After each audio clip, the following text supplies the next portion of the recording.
હાલ ઉનાળાના સમયમાં લાલ મરચાંની આવક જોવા મળતી હોય છે. ગોંડલ અને બારાડી પંથકના મરચાં સૌથી વધારે આવક જોવા મળે છે.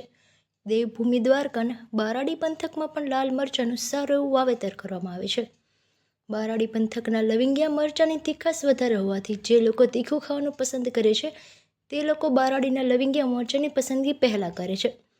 પોરબંદરના માર્કેટિંગ યાર્ડમાં બારાડી પંથકના મરચાંની આવક જોવા મળી રહી છે.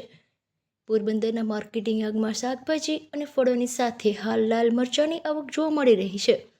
હાલ ઉનાળાના સમયમાં લાલ મરચાંની આવક જોવા મળે છે અને લોકો આખા વર્ષ માટે મરચાંની ખરીદી કરી અને મરચાંની ચટણી બનાવે છે. આમ તો દેવભૂમિ દ્વારકાના બારાડી પંથક અને ગોંડલ પંથકમાં લાલ મરચાંનું ખેડૂતો વાવેતર કરે છે. ગોંડલના મરચાંની પોરબંદરના યાર્ડમાં આવક જોવા મળતી નથી, પરંતુ વેપારીઓ બહારથી લાવી અને વહેંચાણ કરે છે. બારાડી પંથકના લાલ મરચાંની આવક પોરબંદરના યાર્ડમાં જોવા મળી રહી છે. નિયમિત 2700થી 3000 કિલો મરચાંની આવક જોવા મળી રહી છે અને ભાવ ₹50 થી 150 જેવો જોવા મળી રહ્યો છે.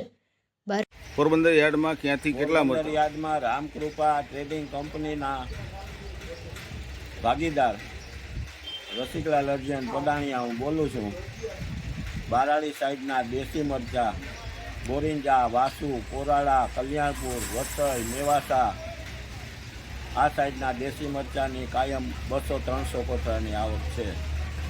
ભાવ અને ભાવમાં મરચાંમાં મંદી હોવાથી 50-60 રૂપિયા કિલોથી માંડી અને 140-50-180 સુધી વેપાર થાય છે. ખેડૂતને જે રીતે પૈસા જોઈએ, રોકડા જોઈએ તો રોકડા અને ઓનલાઈન જોઈએ તો ઓનલાઈન અમે ચૂકવીએ છીએ. કયા કયા પ્રકારના મરચાં?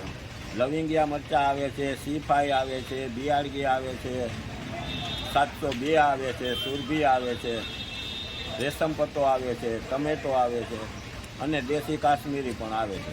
ભાવ શું બધાનો? આ બધાના ભાવ 50 રૂપિયાથી માંડી અને 300-280 રૂપિયા સુધીના હરાજીમાં ભાવ થાય છે.